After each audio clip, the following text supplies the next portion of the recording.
1, 2, 3, come on!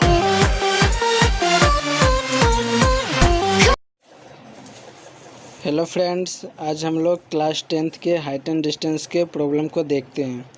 तो हमारा problem है, नदी को पार करने के लिए किसी व्यक्ति को एक सीधे पुल के अनुदिश, ये हमारा पुल है, इस सीधे पुल के अनुदिश एक किनारे से दूसरे किनारे तक, नदी के इस किनारे से इस किनारे तक जाने के लिए जो है 325 मीटर की दूरी तय करनी पड़ती है। तो हम लोग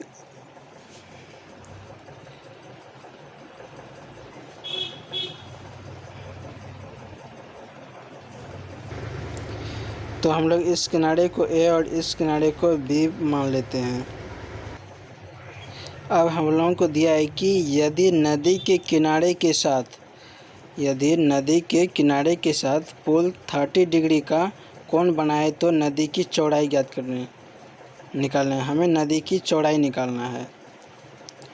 और क्या हो रहा है कि नदी के किनारे के साथ पुल 30 डिग्री का कोण बना रहा है, तो हम लोग क्या करेंगे, बी से ए पर एक लंब खींचेंगे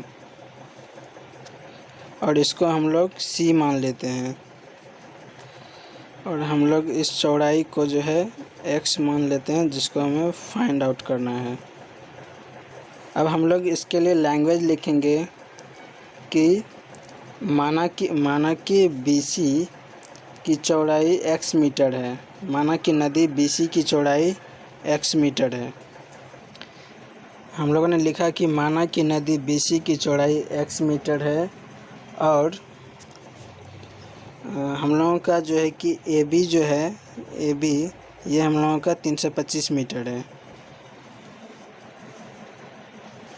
और हम लोगों का ये थीटा जो है ये 30 डिग्री है। हम लोगों का थीटा जो है कि 30 डिग्री है, तो हम लोगों को साइन 30 डिग्री का मान निकालेंगे। तो हम लोग लिखेंगे यहाँ साइन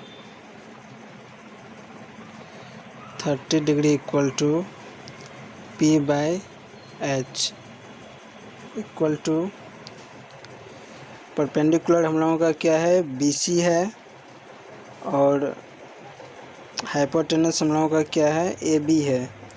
तो हम लोग यहाँ पे लिखेंगे BC अपॉन AB।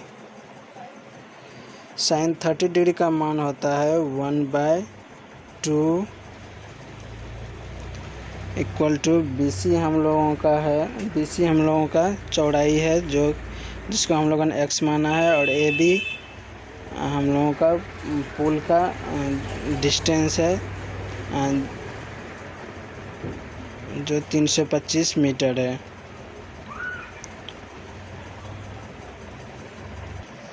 तो हम लोगों का जो है कि x इक्वल टू हो जाएगा 325/2 और इसीलिए x इक्वल टू 162.5 मीटर। तो हम लोग लिखेंगे कि अतः नदी की चौड़ाई 162.5 मीटर है। Thank you.